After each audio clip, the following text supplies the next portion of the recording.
द्वितीय अध्याय के प्रथम पाद का आवर्तन हमने पिछले सेशन तक किया था, उससे आगे का विषय आज करना है। जिसका भी क्रम हो वो प्रथम पाद के विषय को थोड़ी सी समरी में बताकर और फिर आगे का अधिकरण करेंगे।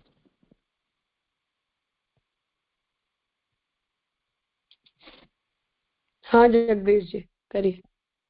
हाँ, दंडवत राजा। सभी को प्रणाम और महाप्रभु जी को प्रणाम और सभी को सादर जय श्री कृष्ण। तो सबसे पहले जैसे आपने कहा कि प्रथम पाद में अभी तक जो श्री महाप्रभु जी ने बताया, तो उसमें लास्ट सूत्र में जो माने लीलावाद से जो ब्रह्म पर प्राय आरोप लगाया जाता है विषमता और निर्गण्यता का, जैसे कि जैन मत में भी लगाए गए हैं और अन्यान्य भी, तो वो विषमता और निर्गण्यता ब्रह्म में आती नहीं, क्योंकि वो पूरा श्री महाप्रभु जी ने लोकवत को लीला केवल्य में इन डिटेल बताया था। और उसमें श्री महाप्रभु जी ने अंत में ये कहा था कि वेदोक्त सारे धर्म ब्रह्म में उत्पन्न होते हैं क्योंकि वो सर्व समर्थ है, सर्व धर्मों उपपत्तिश्च। तो वहां उसमें विषमता और निर्दयता का आपने इन डिटेल समझाया भी था कि जैसे माने ब्रह्म की क्रीड़ा का विचार करेंगे तो उस क्रीड़ा में क्या है, कोई प्रयोजन है नहीं, तो ब्रह्म खुद ही उत्पन्न होता है और खुद ही अपने आप का संहार करता है। तो ऐसी स्थिति में जो है वो कारणतावाद का वहाँ दोष नहीं लगाया जा सकता, यानी किसी प्रकार की ब्रह्म में विषमता है अथवा निर्गण्य है, वो दोष वहाँ उत्पन्न होने की संभावना भी नहीं है। इस प्रकार से श्री महाप्रभु जी ने वहाँ बताया है। तो उसमें जो लीलार्थ सृष्टिवाद है उससे उसका सारा निराकरण करके, और अब द्वितीय अध्याय के द्वितीय पाद में श्री महाप्रभु जी ने जो यहाँ पे श्री पुरुषोत्तम जी ने वेदांत अधिकरण माला में ऐसा समझाया है कि जो वेद बाह्य और अबाह्य जो मत हैं, जितने भी स्मृतियां हैं, तो उनका यहाँ श्री महाप्रभु जी ने निराकरण किया है। तो उसमें जो अबाह्य जितने भी मत हैं, जैसे बौद्ध भी हैं, जैन भी हैं, उनका सिस्टमेटिकली निराकरण किया है। लेकिन उसके साथ हाँ, बाह्य के साथ साथ जो अबाह्य हैं, माने जो इंटरनल भी हैं, स्मृति प्रणीत स्मृत भी हैं, मत भी हैं, लेकिन उन मतों में भी जैसे जो ब्रह्मवाद से विरुद्ध है, जहाँ परम फल की प्राप्ति नहीं हो रही है और मुक्ति प्राप्त नहीं हो रही है, तो उन अंशों का अथवा उन मतों का भी श्री महाप्रभु जी ने खंडन किया है। और उस मत में सबसे पहले जो जो सांख्य और योग मत हैं, जो प्रकृति की कारणतावाद का प्रतिपादन कर रहे हैं, और प्रकृति और प्रधान में जो जैसे सांख्य मत में भी बताया है, तो जो सबसे पहले उस प्रकृति की जो कर्तृत्वता है कि उसमें भी बेसिकली ऐसा बताया गया है कि ये जो मत है, तो प्राथमिकता जैसे सांख्य में और योग में जैसे हमें ये सृष्टि जड़ दिखती है, तो उसमें एक अनुमान से ऐसा कारण सोचा गया है कि यदि ये जड़ है तो इसका जो उत्पत्ति, उसका कारण भी कोई जड़ होना चाहिए। और चूंकि वहाँ प्रकृति को वहाँ जड़ की जो दात्री माना गया है, तो उस प्रकार से वो अनुमान से वहाँ प्रकृति को जगत कर्ता का कारण माना गया है। तो उसका सबसे पहले श्री महाप्रभु जी निराकरण करते हैं। तो प्रथम अधिकरण में जो पहला अधिकरण है द्वितीय पाद में, उसमें ये सांख्य और योग की जो प्रकृति कारणतावाद है, तो वहां पर निराकरण है। और ऐसा भी आपने समझाया था कि बेसिकली तो क्या है कि इसके साथ साथ जितने भी अन्य मत है जो अनुमानतया कारण मान रहे हैं जगत में प्रकृति को, उन सबका भी यहाँ निराकरण समाहित कर लिया गया है। तो उसमें सबसे पहला सूत्र है रचना अनुपपत्तिश्च न अनुमान। रचना अनुपन्न होती है और इस कारण से जो ऐसा बताया गया है कि इस पाद में स्वतंत्र रूप से समस्त वादों का निराकरण करते हैं। तो इसमें सबसे पहले जो विभिन्न लोक हैं, यदि हम ऐसा समझ रहे हैं जैसे भू भुआ आदि लोक है, ये केवल अचेतन प्रधान की रचना नहीं हो सकते, और रचना भी हो तो परिणाम नहीं हो सकते। माने सबसे पहले तो इसमें ऐसा माना गया है कि जैसे ये, क्योंकि हम इस जगत को जब देखते हैं तो यहाँ पर जैसे बुद्धिपूर्वक प्रयोजन से कोई क्रिया उत्पन्न होती है और उसका मतलब परिणमित होती है क्रिया में, तो ऐसा जो बुद्धिपूर्वक क्रिया करने का जो सामर्थ्य है वो प्रकृति में प्रतीत नहीं हो रहा है। और जितने सारे जो लोक हम देख रहे हैं उनमें भी इस प्रकार से केवल जो जड़ वस्तु है उसमें ऐसी सामर्थ्य प्रतीत नहीं हो रही है, माने बुद्धिपूर्वक रचना करने का जो उसमें सामर्थ्य प्रतीत नहीं हो रहा है। तो इस कारण से कोई एक ऐसा एक्सटर्नल फैक्टर तो हमको मानना ही पड़ेगा।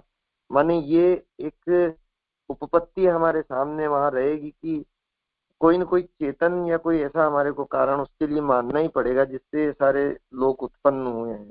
कोई न कोई चेतन का हमारे को इन्फ्लुएंस या एक तरह का उसका संयोग मानना पड़ेगा। तो इस कारण से जैसे मिट्टी है, मिट्टी जैसे घट के रूप में परिणित हो रही है, तो अब उसको विकृत यदि हम परिणाम मान भी रहे हैं तो वहां कोई न कोई हम चेतन का एक कर्ता बनेगा या इंस्ट्रूमेंट से स्वीकार ही रहे हैं करके हमको ऐसा प्रतीत होता है कि ये जो यदि हम देखें तो कि प्रधान का परिणाम नहीं है। इसलिए रचना चेतन ने की, अचेतन प्रधान में इसके रचने का सामर्थ्य नहीं है। इसलिए कारण रूप से प्रधान का अनुमान नहीं करना चाहिए। और यदि क्योंकि अनुमान जब हम कर रहे हैं तो वो अनुमान के सामने हमारी एक ही उपपत्ति हमेशा रहेगी कि यहाँ किसी न किसी एक्सटर्नल फैक्टर, चेतन फैक्टर का इसमें संयोग हुआ है। तो ऐसी रचना तब हमारे सामने आई है करके ये बाधित किया है श्री महाप्रभु जी ने प्रथम सूत्र में इस प्रकार से। और इसके ये उपपत्ति यहाँ पर ये विद्यमान है कि किसी न किसी चेतन का यहाँ पर हमारे सामने हम ऐसा सोचें। उसके बाद जैसे द्वितीय चित्र में ऐसा बताया कि प्रवृत्तिश्च तो भुवनानि विचार्य जनान विचार्यति। तो अभी तक जैसे प्रथम सूत्र में श्री महाप्रभु जी ने लोकों का विचार करके हमें बताया कि अब लोक माने भुवन का विचार करने के बाद जब हम जन यानी कि जो चेतन तत्व है उनकी उत्पत्ति का भी विचार करें, क्योंकि पृथ्वी में मेरी आवाज आ रही है ना जी? हाँ आ रही है जी जी। तो सृष्टि में चेतन के साथ साथ जड़ भी हैं, तो जड़ और चेतन दोनों हैं। तो अब जनों की उत्पत्ति का भी विचार करते हैं। तो इसमें ये बताया कि यदि सबको प्रधान का परिणाम मान लें तो उनमें प्रवृत्ति नहीं हो सकती, और यदि होगी तो भी प्रधान की ओर ही अचेतन प्रवृत्ति होगी। तो उसमें ऐसा मैंने समझा कि जैसे यदि हम ऐसा मान भी लें कि जैसे सारी जीवात्माएं हैं ये प्रकृति से उत्पन्न हुई है, माने इनकी कर्ता प्रकृति में ही आई और प्रकृति से उत्पन्न हुई है। तो जैसे सांख्य मार्ग हमको बताता है कि पुरुष जो है वो प्रकृति का दर्शक है, और जब वो दर्शन की क्रिया से उसका मोक्ष होगा तो प्रकृति का भी मोक्ष हो जाएगा। पर इसको श्री महाप्रभु जी कार्य कारणतावाद से विचार रहे हैं कि कार्य कारणतावाद से कि जैसे कोई कारण है उसकी गति कार्य की तरफ होती है, तो उसी प्रकार से जीवात्मा की यदि मोक्ष हो तो उसको गति तो प्रकृति की तरफ करनी चाहिए थी, पर उससे विपरीत जाकर के उसकी गति मोक्ष में हो रही है। तो कारण की तो गति कार्य की तरफ होनी चाहिए। तो वो एक यहाँ पर दोष उत्पन्न हो गया है कि गति जो हर जो कारण है कार्य है वो अपने कारण की तरफ गति करता है। तो यदि जीवात्माएं यानी चेतन है वो यदि प्रकृति से ही उत्पन्न हुए हैं तो फिर वो उनकी गति मोक्ष की तरफ कैसे हो रही है? वो तो प्रकृति की तरफ उनकी गति होनी चाहिए, तो अचेतन की तरफ प्रवृत्ति उनकी हो। ऐसी श्री महाप्रभु जी ने यहाँ इसके काउंटर आर्ग्यूमेंट दी है। दूसरी श्री महाप्रभु जी कह रहे हैं कि यद्यपि प्रधान कारणतावाद में फल तक स्वीकारने में कोई दोष नहीं है, क्योंकि प्रधान कृति मात्र तो है। यहाँ मैंने ऐसा समझा कि माने जैसे कृति मात्र मान रहे हैं, क्योंकि जैसे प्रकृति से फल मान रहे हैं तो उसमें दोष नहीं, लेकिन केवल प्रकृति से ही फल मान रहे हैं माने उसमें चेतन का हम स्वीकार नहीं कर रहे हैं, तो वहां फिर दोष है।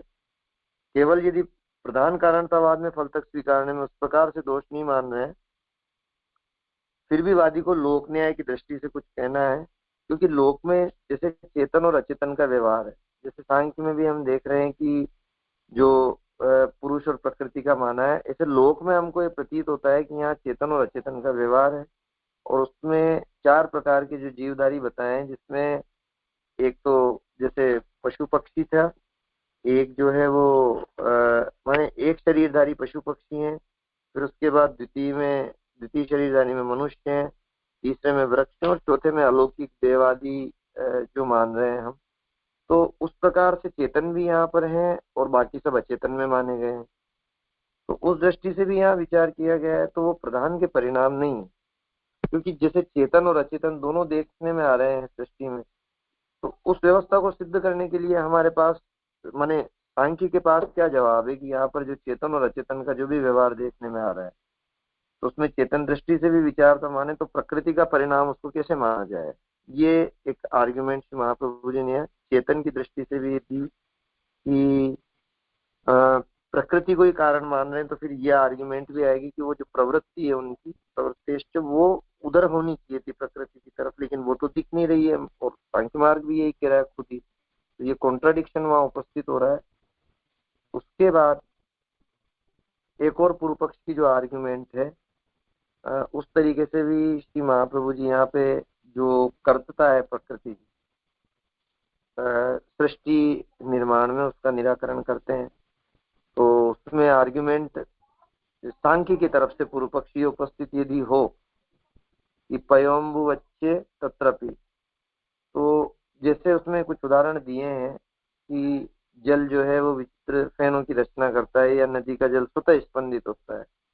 ऐसे जो प्रकृति है उसमें प्रधान कारणतावाद में किसी बाह्य फैक्टर की इन्वॉल्वमेंट की या चेतन की आवश्यकता नहीं है। स्वतः ही जैसे प्रकृति में इस प्रकार से स्पंदन हो गए और वो स्वयं रचित हो गया और स्वयं ऑटोनोमसली चल रहा है, तो उसमें ये बताया गया है उसकी काउंटर आर्ग्यूमेंट में कि ये तर्क इसलिए संभव नहीं है कि वो जैसे वो क्रिया भी उसमें भी किसी न किसी प्रकार की चेतनता के कारण ही ये इन्वॉल्वमेंट है, माने कोई क्रिया तो वहां फिर भी हो ही रही है। जैसे कि ये दोनों जो दृष्टांत दिए गए वो चेतन द्वारा स्पंदित वस्तु ही है। जैसे जो बताया गया कि जल में फेन का है, नदी में जल का, तो वहाँ चेतन मेघों का अस्तित्व तो उसमें विद्यमान है। और उसमें आपने इसे भी समझाया था कि किसी न किसी प्रकार का, चाहे माने जड़ का भी वहाँ इंटरफेरेंस हो, लेकिन वो क्रिया तो वहाँ है, जड़ में जड़ का हो यानी चेतन का हो या अचेतन का हो, लेकिन किसी न किसी प्रकार का वहाँ क्रिया का इन्वॉल्वमेंट तो है ही। तो उसके कारण ये नहीं माना जा सकता कि वो जो जड़ तत्व है वो अपने आप में स्वतः स्पंदित होकर के और इस प्रकार से उस प्रकृति में ऐसा अपने आप से वो सृष्टि उत्पन्न कर दे। इस प्रकार से वहां पर ऐसा वहां नहीं माना जा सकता। माने जैसे जैसे अपन देख सकते हैं कि जो नदी या तालाब में भी कंकड़ डालेंगे तो फिर वहां वो स्पंदन अपने आप स्टार्ट होता है। तो चाहे जड़ हो चेतन, मतलब उसमें किसी न किसी प्रकार की क्रिया के लिए चाहे चेतन हो या अचेतन उसकी जरूरत तो पड़ेगी उस जड़ को। तो हम इसलिए वो नहीं मान सकते हैं कि केवल प्रकृति ने स्वतः ही अपने आप में ही इस जगत का निर्माण कर दिया। ये तीसरे सूत्र तक ऐसा श्री महाप्रभु जी ने समझाया। और इसके बाद जो चतुर्थ सूत्र है, अब तक तो श्री पुरुषोत्तम जी ने ऐसा बताया कि अब तक तो वो जो प्रकृति की कर्तता का निराकरण किया है, लेकिन अब श्री महाप्रभु जी उसका जो स्वतः परिणामवाद है, माने प्रधान की कर्तता में अब तक दोष बताया, लेकिन अब वो प्रकृति जो सृष्टि में स्वतः परिणमित हो रही है, स्वतः जो उसका एक परिणामवाद है, उसका अब खंडन यहाँ चतुर्थ सूत्र से श्री महाप्रभु जी कर रहे हैं। तो उसमें जो चतुर्थ सूत्र है, व्यतिरेक अनवस्थितेश्चा अनपेक्षत्वात्, तो अब तक प्रकृति के कर्तृत्व का निराकरण करके अब उसके स्वतः परिणामवाद का निराकरण करते हैं। कहते हैं कि गुणत्रय साम्य अवस्था वाली प्रकृति को परिणाम के लिए किसी की अपेक्षा अवश्य होती है, तभी वह क्षुभित होकर कार्य करती है। यदि वह कार्य नहीं करे तब तो उसका चुप बैठना ही उचित है। तो यहाँ मैंने ऐसा समझा था कि जैसे प्रकृति में सात्विक राजस तामस तीनों गुण हैं। अब साम्य अवस्था तो वो है कि यदि वो इक्विलिब्रियम में हो, और वो तो साम्य अवस्था है। पर जैसे हमारे यहाँ ऐसा, मतलब हमारे मत में जो वैदिक सांख्य, उसमें हम ऐसा मान रहे हैं कि काल के द्वारा उसमें एक पंक्चुएशन पैदा होता है और फिर वो प्रकृति और महत के सारे प्रकृति और पुरुष के इंटरेक्शन से महत और फिर वो सृष्टि उत्पन्न होती। तो अगर ये तो हमारा मत है, पर जैसे सांख्य कह रहा है तो सांख्य भी उसमें प्रकृति में विकृति और फिर विकृति के बाद प्रकृति विकृति और ऐसे चेन से एक मान रहा है पूरी उत्पत्ति। तो यदि वो स्वतः स्वतः ही परिणाम है और सारी चीजों में ही साम्य अवस्था है, कोई एक्सटर्नल फैक्टर की जरूरत ही नहीं पड़ रही है, तो साम्य अवस्था ही विद्यमान है। तो फिर उसको, अगर वो एक्सटर्नल महाप्रभु जी कह रहे हैं कोई एक्सटर्नल फैक्टर होगा तभी तो उसमें वो इक्विलिब्रियम डिस्टर्ब होगा और शुभित होकर के कार्य करना शुरू होगा, नहीं तो उस कार्य करने की कार्य कारणता की तो आवश्यकता ही नहीं है यदि इक्विलिब्रियम ही है तो। और यदि इस प्रकार से वो अनबैलेंस्ड वर्क करेगी तो फिर उसका वर्क उटपटांग होगा कि उसमें बिना किसी सात्विक राजस तामस के वो सारी प्रकृति में विकृति भी आ गई और फिर उसके बाद में वो उत्पन्न भी हो रही है उसका, बिना किसी एक सिस्टम के ऐसे वर्क करे। तो इससे तो ना होना ही ठीक है, माने इससे तो इक्विलिब्रियम ही मान लो तो ठीक है कि भाई वो कुछ अपने आप ही बैठी है, तो या तो चुप होकर के ही बैठ ले। और तुम कह रहे हो कि बिना किसी एक्सटर्नल फैक्टर के चेतन के ही वो अपने आप ही इस तरह से कन्वर्ट हो रही है, तो ये तो बात मानी नहीं जा सकती है। इस प्रकार की यहाँ एक आर्ग्यूमेंट श्री महाप्रभु जी ने दी। उसके बाद फिर एक आर्ग्यूमेंट ये कि यदि ये कहा जाए कि भाई प्रकृति तो पुरुष के अधिष्ठान में वर्क कर रही है, तो इसमें श्री महाप्रभु जी ऐसा कह रहे हैं कि यदि ऐसे मानते हैं तो इसमें भी बात तो वही होगी, क्योंकि पुरुष अनंत है। सांख्य ऐसा कह रहा है कि प्रकृति तो एक है लेकिन जो पुरुष है वो अनंत है। तो पुरुष जब अनंत है और अनंत पुरुषों में तो हर अनंतविद जीवात्माएं हैं, पुरुष अनंत है तो अनंतविद जीवात्माएं, तो हर पुरुष के सामने प्रकृति जो है वो एक अलग ढंग से अपने आप को प्रकट करेगी। जैसे मेरा संसार मेरे सामने अलग होगा, किसी दूसरे के लिए उसका संसार उसके सामने अलग होगा। क्यों? क्योंकि पुरुष तो अनंत है और सबके लिए अपनी अपनी सिस्टम से प्रकृति प्रकट होगी। तो इसलिए वहां पर ऐसा बताया कि यदि ऐसा मानेंगे तो फिर एक प्रकार का संसार तो प्रकट होगा नहीं। हर पुरुष के हिसाब से जो हर जीवात्मा है उसके हिसाब से उसका एक अलग संसार प्रकट होना चाहिए। तो भिन्न रुचि होने से सर्वत्र नियमित कार्य तो प्रकट नहीं होगा। एक प्रकार की सृष्टि अगर अपन मान रहे हैं तो ऐसा कैसे होगा? हर पुरुष के हिसाब से उसका एक अलग संसार प्रकट होना चाहिए, ऐसा तो हो नहीं रहा है।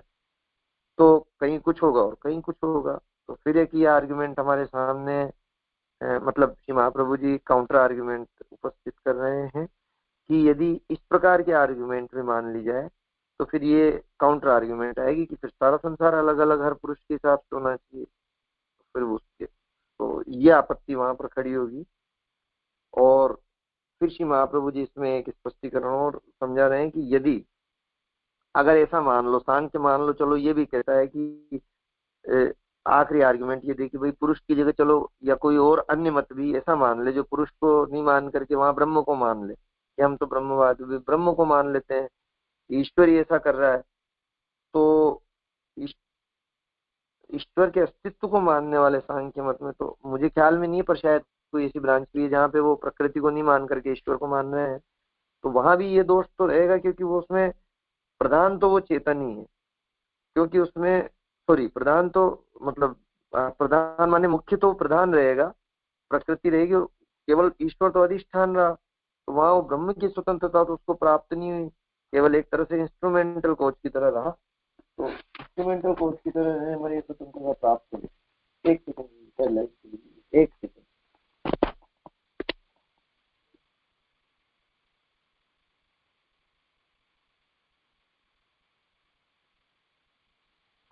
जी जी, तो अब मैंने कर लिए चालू। तो इसमें है कि वहाँ ईश्वर को जैसे हमारे यहाँ ऐसी स्वतंत्रता है वैसी स्वतंत्रता तो नहीं रहेगी, तो प्रकृति के परतंत्र होकर के कार्य करेगा।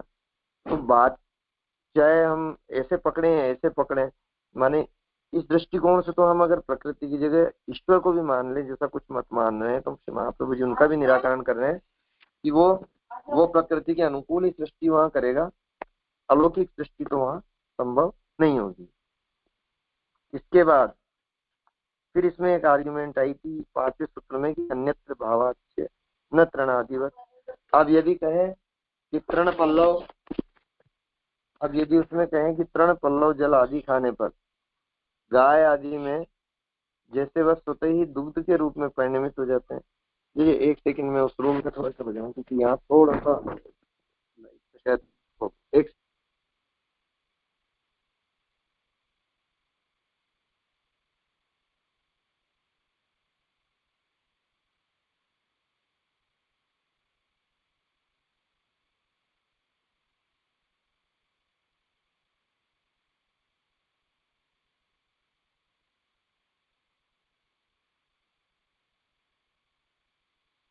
हाँ जी जी, एक सेकंड, सॉरी। तो अब यहाँ पर ऐसा बताया जा रहा है कि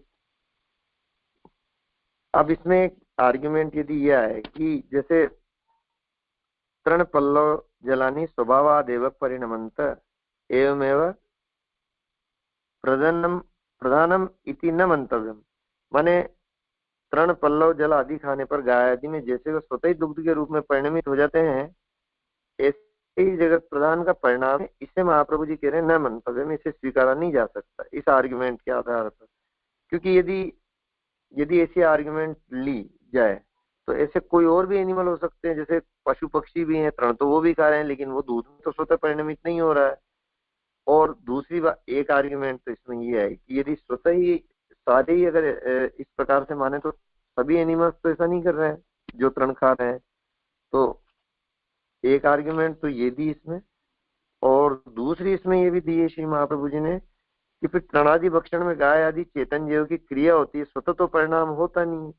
माने अपने आप तो कन्वर्ट होता नहीं है, उस जीव के अंदर भी कुछ चेतन क्रिया तो कंटिन्यूस हो रही है। उस क्रिया के कारण, उस चेतन क्रिया के कारण ही ये दूध में कन्वर्ट हो रहा है। स्वतः अपने आप ही उसने खाया और वो स्वतः ही कन्वर्ट हो गया, ऐसा तो यहाँ पर बताया नहीं गया है। तो ये दो आर्ग्यूमेंट सूत्र में श्री महाप्रभु जी ने दी है, जिससे हम ये माना जा सकता है कि ऐसा कोई लोक में स्वतः परिणाम का ऐसा प्राकृत दृष्टांत भी नहीं मिलता है कि भाई स्वतः परिणमित हो गई अपने आप ही बिना किसी क्रिया की। ऐसा कोई लोक के उदाहरण से भी हम साबित जब नहीं कर पा रहे हैं, तो फिर केवल अनुमान के आधार पर इस प्रकार से सोच लेना कि जो अचेतन है प्रकृति है वही स्वतः जो उसका कारणतावाद है उसके कारण इस जगत में परिणमित हो रही है, वो संभव नहीं है। और लास्ट आर्ग्यूमेंट की महाप्रभु जी इस सूत्र में ये भी बता रहे हैं कि छठे सूत्र में ये बताया गया कि यदि हम मान भी लें एक क्षण के लिए कि प्रधान कारणतावाद है, तो भी कोई पुरुषार्थ सिद्धि नहीं हो सकती, क्योंकि प्रधान में श्रेष्ठकारिता का अभाव है। माने जैसे लोक में जो भी क्रिया है वो सप्रयोजक होती है, निष्प्रयोजक तो कोई क्रिया चेतन में भी नहीं होती है। जो भी क्रिया है उसमें कोई प्रयोजन तो है ही, सप्रयोजकता तो है ही। तो ऐसा प्रयोजन तो कोई प्रकृति के पास उपलब्ध है नहीं, जड़ प्रकृति के पास ऐसा होने से। तो पुरुषार्थ पर्यवसायी मतलब होकर तो कोई प्रकृति अपने आप में कारण हो नहीं सकती कि वो कोई पुरुषार्थ पर्यवसायी बुद्धि से इस प्रकार से कर रही हो।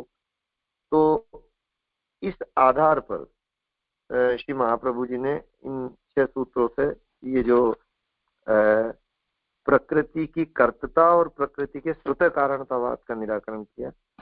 जैसा मैंने जो समझा वैसा प्रयास किया। हालांकि इसमें 2 पंक्ति मैंने भी जब पढ़ा तो मुझे पता चला कि मुझे समझ में पूरी नहीं आई है, मैं आपसे विनती करूंगा।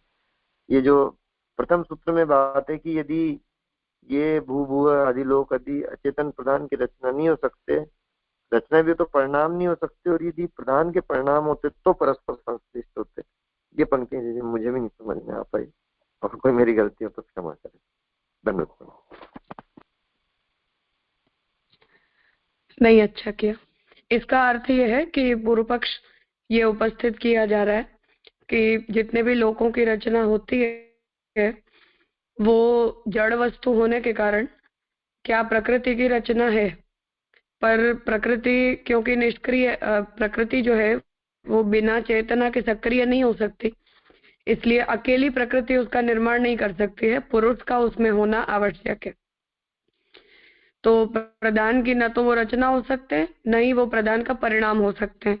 अर्थात कि विकृत या अविकृत चाहे कैसा भी हो, पर परिणमित होने के लिए भी प्रकृति को किसी न किसी चेतन मटेरियल की आवश्यकता पड़ेगी।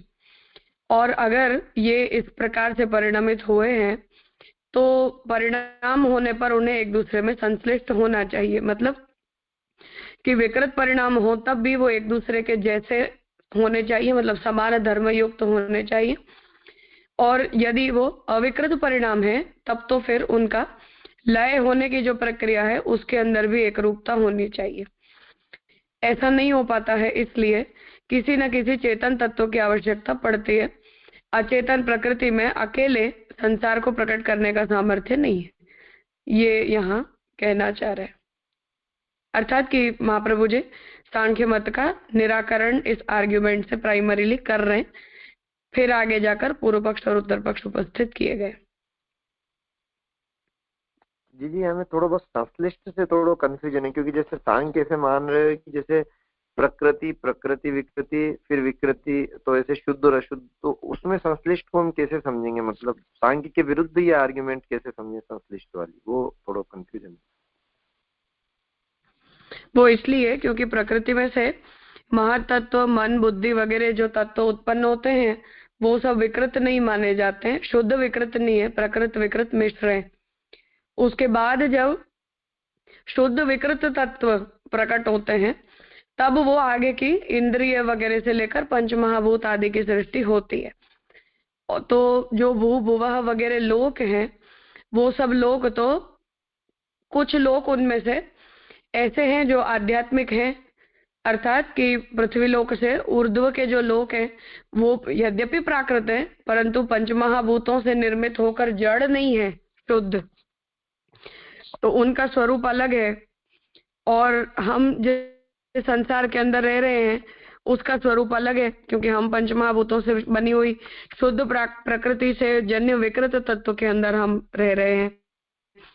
तो इन सभी जड़ पदार्थों के अंदर भी एक रूपता का अभाव है, इसलिए वो प्रकृति से यदि निर्मित हो और प्रकृति ही उनका कारण हो तो उनके अंदर इस प्रकार की जो एक रूपता, मतलब जो बहुरूपता है, उसे हम सिद्ध नहीं कर पाएंगे। हाँ जी अब क्लियर हो गया। तो संश्लिष्ट होते माने वो अपने सब जो है वो मूलभूत कारण के समान होते हैं, मतलब सब में एक रूपता होती। हाँ, एक रूपता होनी चाहिए। हाँ जी क्लियर हो गया, धन्यवाद।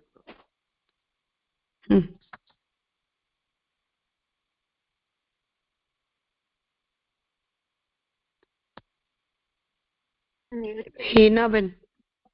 हाँ जी राजा, दंडवत प्रणाम। अब मेरा टर्न है। हाँ, अभी जगदीश जी ने जो किया पहला अधिकरण रचनानुपत्ति से शुरू करके 6 सूत्रों वाला जो एक अधिकरण संपन्न किया, अब दूसरा अधिकरण यहाँ से 7वें सूत्र से लेकर 10वें सूत्र तक है जो मुझे करना है राजा, दंडवत प्रणाम। अब उसमें 7वां सूत्र पहले कर रही हूँ।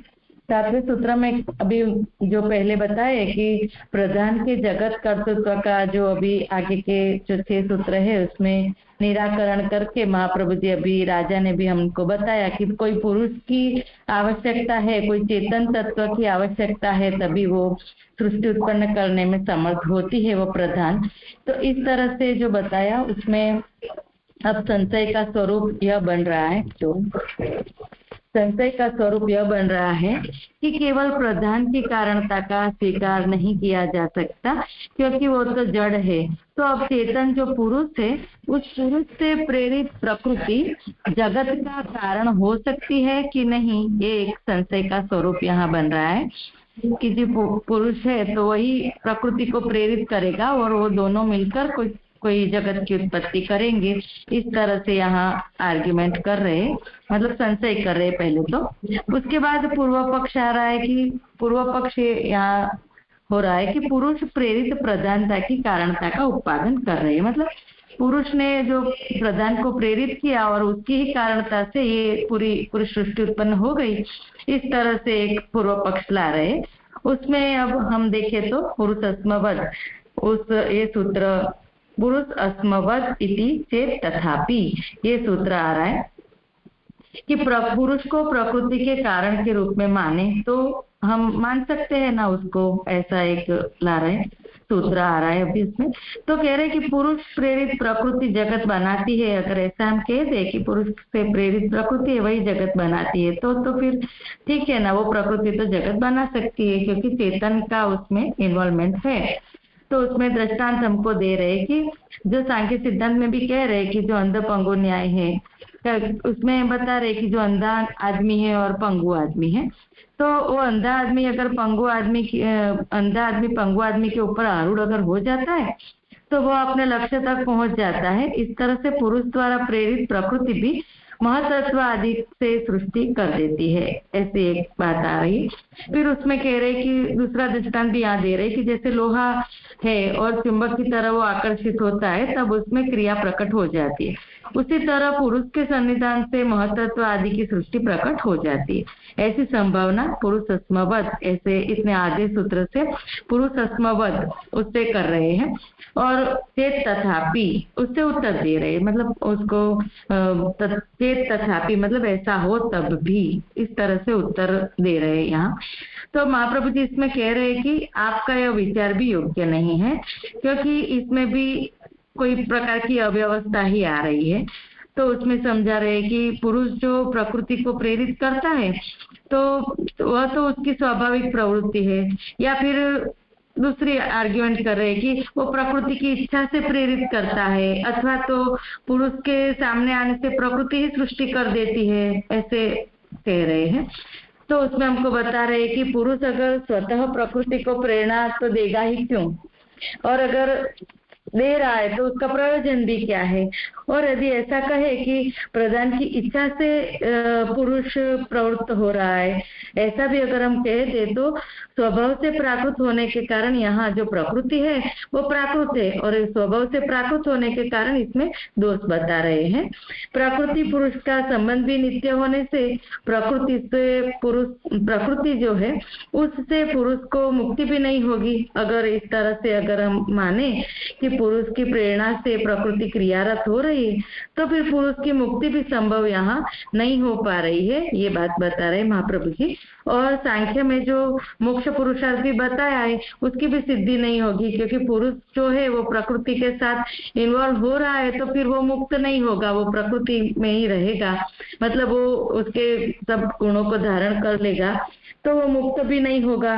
तो इसीलिए जो मोक्ष पुरुषार्थ सांख्य में बताया है उसकी भी सिद्धि नहीं होगी, इतनी बात ये 7वें सूत्र में यहाँ बता रहे हैं। अब 8वां सूत्र आ रहा है अंगित्वानुपपत्तिश्च।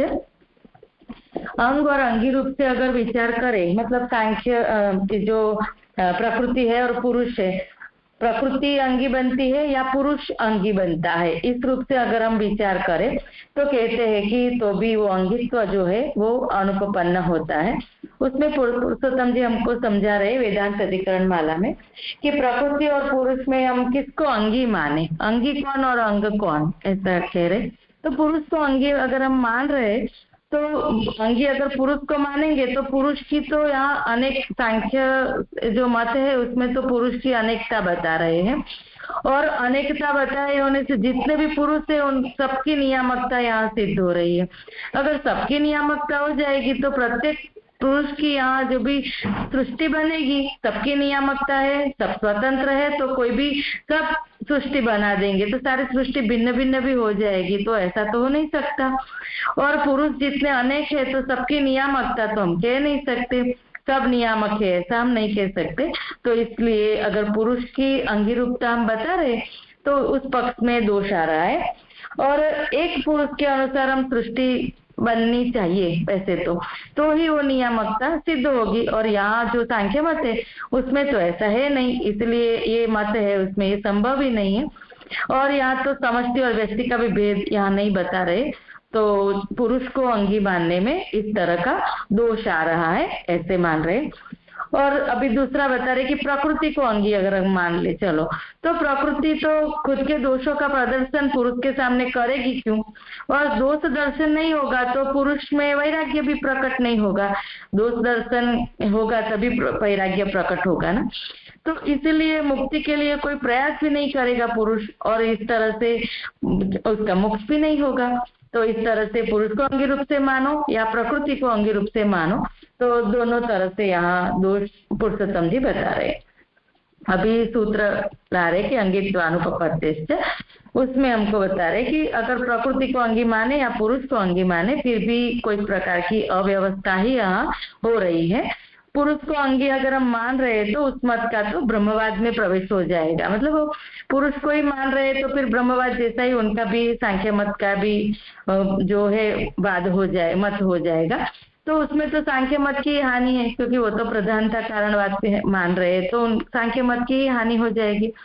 और यदि प्रकृति को हम अंगी मान रहे हैं तो पुरुष का मोक्ष संभव नहीं होगा, तो इस तरह से यहाँ दोनों ही पक्ष में, उभय पक्ष में यहाँ दोष ही बता रहे हैं। तो यहाँ महाप्रभु जी दोनों पक्ष में दोष बता रहे। ये 8वें सूत्र का विषय हुआ। अभी 9वां सूत्र कर रही हूँ। अन्यथा अनुमितौ शक्ति वियोगात्। उसमें पुरुषोत्तम जी समझा रहे हैं कि यदि हम ऐसा माने कि प्रकृति के सात्विक राजस और तामस गुण है और उसके अंदर जो चांचल्य को वो प्रकट करते हैं, चंचलता आती है, मतलब एक दूसरे से सम्मिश्रण हो जाता है और कोई प्रकार की क्रिया को वो उत्पन्न कर देते हैं, तो उसमें भी दोष बता रहे कि अगर ऐसा मान भी ले कि चलो तीनों गुण है और अपने आप ही उनमें कोई हलचल हो रही है, उनको कोई है नहीं चलो उसको करने वाला कि चलो तुम पुरुष भी नहीं है, ऐसा अगर मानो कोई भी नहीं है तो भी अपने आप ही अंदर हलचल हो रही है, ऐसा भी माने तो भी दोष यहाँ बता रहे हैं। तो कह रहे कि हाँ, इतना अपने आप ही कोई हलचल होती है तो सभी दोषों का निराकरण हो जाएगा, ऐसा कहते हैं। तभी महाप्रभु जी अब कह रहे हैं कि नहीं, इसमें भी दोषी आ रहा है, क्योंकि जो सात्विक राजस तामस गुण है उसमें भी कोई ऐसी कोई है नहीं कि अब इतने टाइम में, ये काल में हो जाएगा, ये हलचल होगी, या इतने टाइम में ये सृष्टि उत्पन्न हो जाएगी। इस तरह से कोई टाइम लाइन तो उसमें है नहीं कि कब इस प्रकट हो जाएगा, ये हलचल कब होगी और कब ये सृष्टि प्रकट होगी, क्योंकि चलायमान होना तो सत्व गुण का कार्य है, नहीं रजोगुण का कार्य है। तो पहले रजोगुण प्रवर्तित होगा, फिर सत्व गुण और तमोगुण प्रवर्तित होंगे। इसलिए तीनों गुणों के अंदर ज्ञान शक्ति नहीं होने के कारण कब क्रिया रूप होना वो पता ही नहीं चलता है, और जब रजोगुण में चांचल्य आ जाए तब क्रिया प्रकट हो जाती है। तो कब क्रिया प्रकट होगी ऐसा कहना भी हम कह नहीं सकते, संभव भी नहीं है। इसीलिए यहाँ ये सूत्र ला रहे, अन्यथा अनुमानम अनुमितौ च ज्ञशक्ति वियोगात्। तो उसमें कह रहे अभी महाप्रभु जी कि हम आपके मत को निर्दोष चलो मान भी ले, इसलिए अन्यथा अनुमान हम कर भी ले कि चलो आपके मत को हम निर्दोष मान भी ले, तो भी यह तो मानना ही पड़ेगा कि सृष्टि के पूर्व में जब प्रकृति और पुरुष का संयोग नहीं हुआ था तब ज्ञ शक्ति वियोगात्, मतलब कि यहाँ ज्ञान शक्ति कार्यरत नहीं थी। प्रकृति और पुरुष का संयोग ही नहीं हुआ था तब ज्ञान शक्ति कार्यरत नहीं थी। उसका अर्थ बता रहे कि क्रिया शक्ति और ज्ञान शक्ति दोनों ही यहाँ कार्यरत होने के लिए प्रकृति और पुरुष का संयोग होना आवश्यक है। अगर दोनों का संयोग होगा तब भी क्रिया शक्ति और ज्ञान शक्ति का प्राकट्य होगा, ऐसा यहाँ बताया। अगर ऐसा हो रहा है तो ऐसी स्थिति में सृष्टि के पूर्व में सृष्टि के बीज को प्रकट करने वाला कोई ज्ञान शक्ति का गुण तो प्रकट नहीं है, और जो व्यवस्था क्रिया शक्ति और ज्ञान शक्ति की सांख्य मत वाले ने जो मान रखी है, उस स्थिति में ये दोनों के संबंध का अभाव तो हो नहीं सकता कि जिस वजह से सृष्टि की नित्यता सिद्ध हो जाए। फिर तो सृष्टि की समाप्ति होगी ही नहीं, क्योंकि नित्य है संबंध, सृष्टि नित्यता है अगर संबंध की, तो फिर सृष्टि की समाप्ति नहीं होगी। अगर ऐसा माने कि चलो सृष्टि समाप्त हो जाएगी, तो सृष्टि एक बार समाप्त हो गई तो फिर से उन दोनों का संयोग होगा, उसके लिए आपके पास कुछ है नहीं, ऐसा महाप्रभु जी हमको बता रहे। इसलिए कहते हैं कि आप यहाँ जो भी आर्ग्यूमेंट कर रहे हैं वो व्यर्थ आर्ग्यूमेंट कर रहे हैं, ऐसे 9वें सूत्र में बता रहे हैं।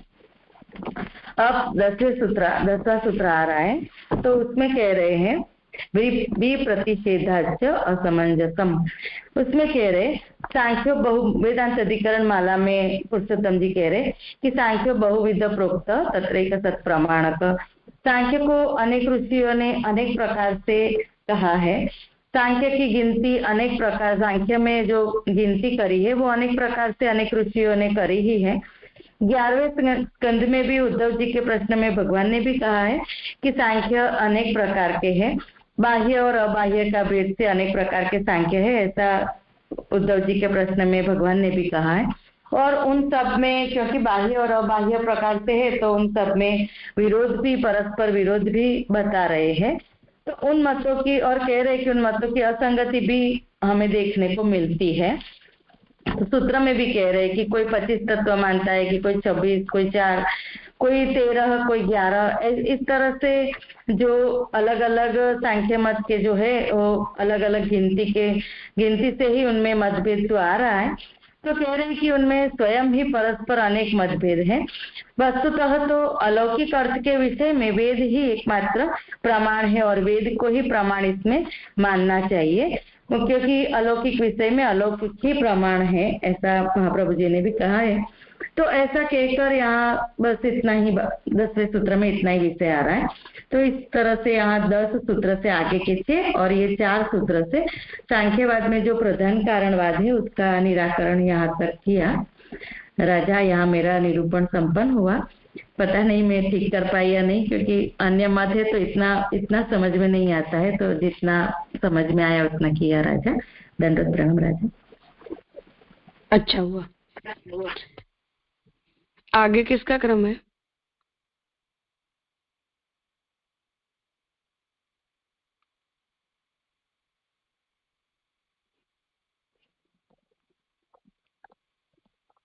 हितेन भाई का ये शायद, तो देख लेती हूँ राजा। हाँ हाँ, दंडवत प्रणाम राजा। करो। हाँ जी राजा।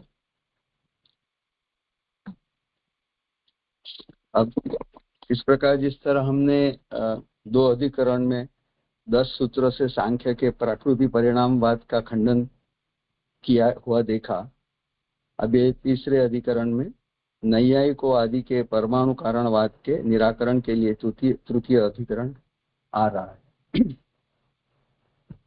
ये तृतीय अधिकरण सप्तसूत्रात्मक है और इसका जो प्रतिपाद्य विषय है, यानी न्याय वैशेषिकों आदि का जो अभिमत परमाणु कारणवाद का निराकरण करना, ये सब्जेक्ट मैटर है। संशय का स्वरूप यह है कि नैयायिक आदि द्वारा जो स्वीकृत परमाणुओं से, यानी परमाणु के संयोग से जो द्वैणुक आदि क्रम से जो जगत की उत्पत्ति होती है, वो परमाणु कारणतावाद का मत उपपन्न होता है या नहीं, ये संशय का स्वरूप है। फिर पूर्व पक्ष ये कहता है कि भाई नैयायिक आदि का परमाणु कारणतावाद उपपन्न है क्योंकि युक्ति युक्त है, और सिद्धांत पक्ष ये आता है कि परमाणु कारणतावाद का सिद्धांत असंगत है। इस तरह पूरे तृतीय अधिकरण का सब्जेक्ट मैटर है, अधिकरण शैली में हमने देखा। और अब प्रथम सूत्र, जो महद दीर्घवद वा ह्रस्व परिमंडलाभ्याम, यानी ह्रस्व और परिमंडल ऐसे जो 2 परमाणु उन लोग नोमेनक्लेचर है उनका, तो उससे जो उत्पन्न होता द्वैणुक है वो महत होता है या तो दीर्घ होता है। तो यहाँ पुरुषोत्तम जी कह रहे कि न्याय वैशेषिकादि मतम अनवसर मतम वैशेषादि मतम अवसर संगत्या दुष्यते। तो न्याय और वैशेषिक के मत में दोष आता है संग के कारण, असंग के कारण मेरे ख्याल से। ते ही परमाणु नाम समवायित्व अंगीकृत्य ईश्वर कृतात् तत् संयोगात् अद्भुतादि सृष्टि अंगीकुर्वन्ति। तो यदि परमाणु को समवायी समझेंगे और उसका अंगीकार करेंगे तो ईश्वरकृत संयोग से वो सृष्टि का अंगीकार मानते हैं। तो वहां भी तत्र संयोग प्रकारो दुष्यते। तो समवायी मानेंगे तो भी दोष आता है और संयोग प्रकार उसमें भी दोष आ रहा है। परमाणु नाम स्वरूपम ह्रस्वम परिमंडलम च, उन लोग परमाणु का स्वरूप ह्रस्व और परिमंडल मानते हैं। तयोर्हि ऊपरी संयोग तदा कार्यम यष्टिवत महत् स्यात्, यदि तिर्यकम तदा नौकादिवत दीर्घम स्यात्। तो ये जो ऊपर से उनका संयोग होगा तो यष्टि ऊपर या नीचे की तरह से 2 परमाणु मिलेंगे तो यष्टिवत होगा और वो महत् में परिणत होगा। और यदि तिर्यंगतया वो जॉइंट होंगे, कनेक्ट होंगे, तो नौकादिवत वो यानी दीर्घ होंगे। और पुंज संयोग हेतु ते ही नैष्यते, तो पुंज संयोग उन लोग को मान्य नहीं है। पुंज संयोग क्या है मुझे समझ में नहीं आ रहा। अतः तन मतम असंगतम इति प्रथम सूत्रेण उत्तम। तो इस तरह प्रथम सूत्र में उनका मत जो है ये उसको असंगत बताया। तो जिस तरह अब सूत्र में जो बात आ रही है कि वैशेषिकों के मत के अनुसार जो परमाणु कारणवाद का खंडन की बात आ रही है, और परमाणु कारणवाद में जो स्थूल जगत है, स्थूल जगत रूपी जो कार्य है, उसके लिए पहले प्रथम दो परमाणु जॉइंट होने से या मिलने से द्वेणुक उत्पन्न होता है, अर्थात दोनों परमाणु के संयोग से द्वेणुक होता है। अब उसमें यदि प्रक्रिया में ऊपर नीचे यानी उस तरह दो परमाणु मिले तो फिर वो द्वेणुक महत में कन्वर्ट हो जाता है, क्योंकि परिमाण जो उसका है वो डबल यानी दुगुना हो जाता है। और फिर सीधी लिट यानी तिर्यंकता यदि दोनों परमाणु मिलते हैं, आगे पीछे रहते, तो द्वेणुक दीर्घ होता है। तो इस तरह परमाणु का जो परिमाण है वो उन लोग ह्रस्व और परिमंडल समान समझते हैं। तो यहाँ तो महाप्रभु जी जैसे यानी वैशेषिक का जो मत है, यानी जो ये सूत्र है, सूत्रकार भी तो जैसे उपहास के लिए ही उनका मत का खाली अनुवाद किया गया है, वर्णन किया हुआ है। क्योंकि यदि लोक तत्व भी यानी वो भी उन्हें पता नहीं है वैशेषिकों को, तो आत्म तत्व तो कैसे जानेंगे। इस तरह कुछ अंतर्निहित बात ऐसी लग रही है। तो इस प्रकार उपहास की बात आती है, तो फिर उसके सामने वैशेषिकों कहते हैं कि उसमें यदि वो उसके हिसाब से अगर हम जो मानते हैं दीर्घ और ह्रस्व, तो आपको क्या आपत्ति है, इस तरह वो शंका कर रहे हैं। तो वो शंका के जवाब में अब सूत्रकार कह रहे हैं, और दूसरा सूत्र आ रहा है, उभय था अपि न कर्म अतः तद अभाव, यानी दोनों तरह जो भी ऊपर नीचे या तो आगे पीछे तिर्यंकतया दोनों प्रकार से यदि परमाणु का संयोग घटित नहीं होता है, क्योंकि मूल में तो परमाणु जो है वो अचेतन है और उसमें कर्म है ही नहीं, इसके लिए संयोग भी नहीं होगा, और संयोग नहीं होगा तो द्वेणुक भी नहीं होगा।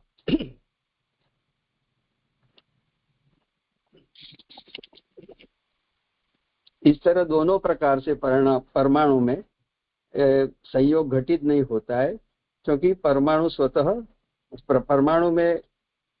परमाणु जड़ है, तो उसमें स्वतः तो कर्म है ही नहीं, तो फिर क्रिया का संभव नहीं है और संयोग भी नहीं होगा। तो ये जो सूत्र में जो नकार बताया है, उभय था अपि न कर्म, तो ये नकार से देलीदीप न्याय से महाप्रभु जी समझा रहे कि दोनों प्रकार से, यानी जैसे हमें पता है कि देलीदीप क्या न्याय है कि उम्रा पे हमने यदि दिया रखा है तो दोनों मीन्स ओरडा में भी प्रकाश पड़ता है, रूम में भी, और बाहर भी प्रकाश होता है। तो न्याय से उभय था अपि यानी कर्म और उस दोनों उसमें उसको हमें समझना है। तो न कर्म में अन्वय होता है न परमाणु में, तो इस तरह द्वेणुक की फिर उत्पत्ति संभवित नहीं होती है, यानी दोनों रीत से उनका संगठन माने कनेक्शन पॉसिबल नहीं होता है, और संयोग का भी संभावना नहीं है। तो ये जो इस तरह इसमें कोई किसी भी अंश से, जो सूत्र के पीछे के अंश में बताया गया, कोई भी अंश से संयोग की संभावना नहीं होने से द्वेणुक जो है, आप जो बता रहे कि दो परमाणु मिलने से द्वेणुक होएगा, फिर महत या फिर आगे की प्रक्रिया होगी, फिर वो पॉसिबल नहीं, वो परमाणु ही रहेगा, क्योंकि संयोग के लिए जो कर्म की आवश्यकता है वही संभव नहीं है। तो इस तरह यहाँ ये सूत्र में। और दूसरी बात है कि यदि इस तरह सृष्टि प्रकट होगी तो प्रलय भी होना संभव नहीं है, क्योंकि वो दोनों को फिर हम अलग नहीं कर सकते, मोक्ष की प्रक्रिया भी संभव नहीं होगी जीव के संदर्भ में।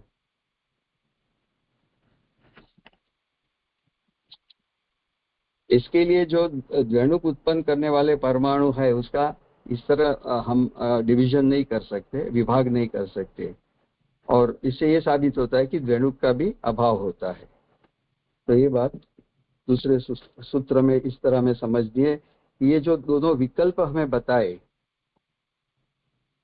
कि दोनों ऊपर नीचे या आगे पीछे मिलने से, तो विकल्प पे परमाणु संयोग के उपपन्न नहीं होता है, परमाणु संयोग उपपन्न नहीं होने से ये बात बताई गई है। और ये है प्रश्न ये होता है कि दोनों परमाणुओं का संयोग फिर आगे सूत्र में आ रहा है एक देशिक होता है या सार्वदेशिक होता है। अब जब संयोग आप बता रहे परमाणु में, तो एक देश एक ही बार होगा या फिर सार्वदेशिक होगा। तो इसे एक देशिक नहीं माना जा सकता है। क्यों? क्योंकि परमाणु में जो प्रदेशवत स्वीकार करने पे तो उन्हें फिर अवयव के साथ मानना होगा, सावयव, और फिर वो अनित्य भी मानना पड़ेगा, क्योंकि जो चीज में अवयव आ गया, रूप आ गया, तो फिर वो अनित्य रहेगा। और नैयायिक और वैशेषिक के मत में तो परमाणु नित्य है, क्योंकि बेसिक एलिमेंट है, मूल तत्व है। अब वही अनित्य हो जाएगा। और संयोग जो है वो सदैव अव्याप्य वृत्ति, आप वेदांत अधिकरण माला में बता रहे पुरुषोत्तम जी कि वो तो संयोग भी ऐसा ही होता है कि उनकी अव्याप्य वृत्ति होता है सदैव। तो वो भी अतः सार्वदेशिक नहीं मान सकते हम उनको। तो पुनः संयोग भी अवयवज है या कर्मज। अब फिर से हम सोचेंगे कि भाई संयोग अवयवज है कि कर्मज है, अवयवज है कि कर्मज है, यानी अवयव है कि कर्म के कारण पैदा होता है संयोग। अब परमाणुओं का निरवय मानते हैं वो लोग। तो इस प्रकार पूर्व पक्षी जो अवयवज नहीं कर सकते, वो आगे बताया, हमको सिद्धि किया। यदि इसे कर्मज के, अभी वो तो हमने बता दिया कि भाई अवयवज नहीं हो सकते हैं। अब कर्मज मानेंगे तो क्या होगा? तो कर्मज कहे तो स्वभावतः उत्पन्न माने या ईश्वर की शिशुक्षा यानी ईश्वर की सृष्टि करने की इच्छा से जन्य माने। तो इन दोनों के नित्य होने से कर्मज संयोग को नित्य मानना होगा, और सृष्टि को जो है नित्य मानने का अनिष्ट प्रसंग उपस्थित होगा। इस तरह अगर यदि कर्मज संयोग हम मानेंगे, जो नैयायिकों के आर्ग्यूमेंट के सामने सिद्धांती बता रहे हैं, तो सृष्टि को नित्य मानना होगा। और सृष्टि तो वो अनिष्ट प्रसंग है, क्योंकि सृष्टि का तो प्रलय होता ही है। अतः परमाणु संयोग एवं तज्जन्य जो भी द्वैणुक है, वो उसकी उत्पत्ति उपपन्न नहीं हो रही है। यानी समवाय भी मानो या संयोग, दोनों से किसी भी प्रकार पे ये बात उपपन्न नहीं हो रही है। तो ये सूत्र में ये बात आई, जो आगे भी, क्योंकि यहाँ उभय था, अभी हमें इस तरह समझाया परमाणु की प्रक्रिया द्वैणुक में किस तरह होती है। अभी आगे वही आर्ग्यूमेंट तीसरे सूत्र में आ रही है कि समवाय अभ्युपमागमाच साम्याद अनवस्थित है। यानी यदि समवाय का भी अभी स्वीकार करोगे, आगे संयोग की बात समझाई, अब समवाय का भी स्वीकार करोगे, परमाणु में समवाय है परमाणु, तो भी फिर द्वैणुक की उत्पत्ति नहीं होगी, क्योंकि साम्याद तुल्यत्व है। समवाय और संयोग दोनों में तुल्यता होने के कारण अनवस्था दोष आएगा। तो ये सूत्र के द्वारा, और पुरुषोत्तम जी यहाँ तथा तृतीय समवाय दुष्यते, तो समवाय संबंध मानने में भी दोष आ रहा है। सही संबंध संबंधी द्वय निरूप्य तथा सती द्वैणुकस्य पूर्व अभावेन सकतव वक्तुम शक्यत इति उक्तम। तो यहाँ समवाय भी बैठता नहीं है, समवाय संबंध भी, क्योंकि समवाय का यहाँ खंडन आ रहा है प्रकारांत से, क्योंकि द्वैणुक की जो उत्पत्ति होती है उसकी अभाव की पुष्टि हो रही है ये सूत्र में। पर जो परमाणु कारणवाद है, उनको जो अभी समवाय संबंध होने के कारण परमाणु और द्वैणुक इन दोनों के अस्तित्व की अपेक्षा होगी। समवाय संबंध में जैसे अपन समझते हैं कि भाई मिट्टी होगी तो घड़ा होगा, तो दोनों में संबंध समवाय, मिट्टी का समवाय संबंध है, वो उपादान कारण है, तो दोनों की अपेक्षा होती है, तभी हम समवाय संबंध की बात कर सकते हैं। वो भी समवाय भी एक प्रकार का संबंध है। समवाय को नित्य मानने के कारण उन्हें उसके जो परमाणु है और जो उसमें से प्रकट होते या पैदा होते द्वैणुक है, उसको भी नित्य मानना पड़ेगा। और तो फिर द्वैणुक आदि की जो उत्पत्ति है वो क्रम से सृष्टि की व्याख्या ही असंगत हो जाएगी, क्योंकि यदि जो नित्य है दोनों को नित्य मानेंगे तो फिर सृष्टि की प्रक्रिया तो अलग है। जो सूत्र के शेषांश में हमें बताया है कि जो समवाय यदि आप मानो नैयायिक को, तो फिर वो समवाय का खंडन करते हुए कहा गया है कि समवाय होने के कारण, समवाय में और संयोग दोनों में तुल्यता होने के कारण, जिस प्रकार समवाय संबंध से संबंध, दो संबंधियों का संबंध होने के लिए समवाय संबंध की अपेक्षा होती है। यानी समवाय भी एक संबंध है और वो संबंध होने के लिए दो संबंधी का, यानी उसकी दो जो रिलेटेड सब्जेक्ट मैटर या पदार्थ है उनके संबंध होने का भी वो समवाय संबंध में उसकी अपेक्षा। ये न्याय की भाषा है तो समवाय संबंध इस तरह, और महाप्रभु जी को मान्य है ये सब। तो हमें जैसे हिनाबेन ने कहा कि पूर्व पक्ष तो हमारा या दूसरे मतांतर है, यानी दूसरे मत में हम बहुत कच्चे हैं, तो बट फिर भी जिस तरह उपस्थित आपने किया और हमारी मति के अनुसार उपस्थित हो पाए, तो ये प्रक्रिया तो अच्छी है प्रस्तुति की।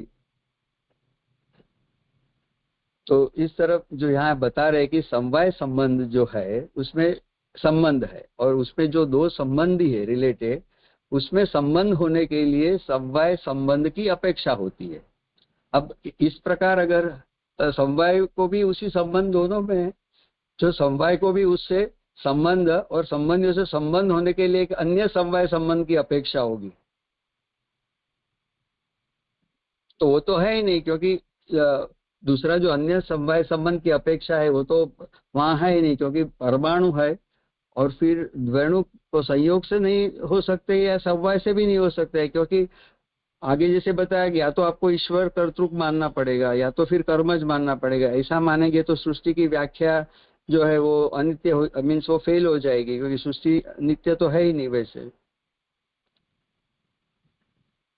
तो ये सब समस्या आने के कारण समवाय संबंध ही अगर स्वीकारा जा सकता है न, और न उसके आधार पर द्वैण का आदि का क्रम से सृष्टि रचना की व्याख्या की जा सकती है, क्योंकि ये प्रक्रिया में ही वो बैठता नहीं है, क्योंकि दोनों में तुल्यता है, संयोग में और समवाय में।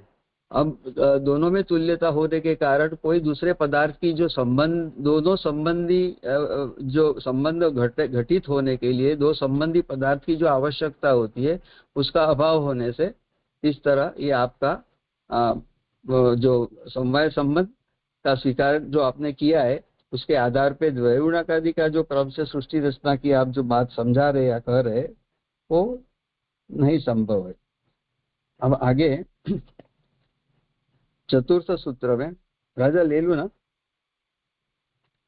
17 तक है, 7 सूत्र है। कल कर लेंगे, कोई बात नहीं। हाँ नहीं जी राजा तो ठीक।